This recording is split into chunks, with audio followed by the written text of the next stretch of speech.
Hello guys, magandang araw po. Ay lang nga po, nakabit na po nila yung dingding po sa likod ng bahay.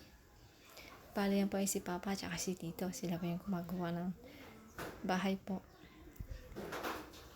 Medyo matagal na po nakabit yung yaro. Siguro mga 2 months ago na po. Hindi lang po mga gawa-gawa ng tuloy-tuloy dahil mahina din po kasi yung kitaan dito sa probinsya. Pero kahit pa paano, nakakaraos naman po sa pamilya sa pang-araw-araw.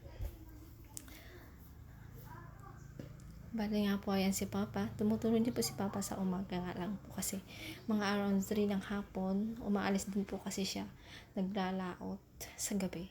Umuwi po sila ng 7:30 or mga 8:30. Mga ganyan po. Basta umaga na po sila umuwi. Para po may pang-ulam kami sa araw-araw. Ayan niya po si Tito. Yung matangkad po na nagpupukpok.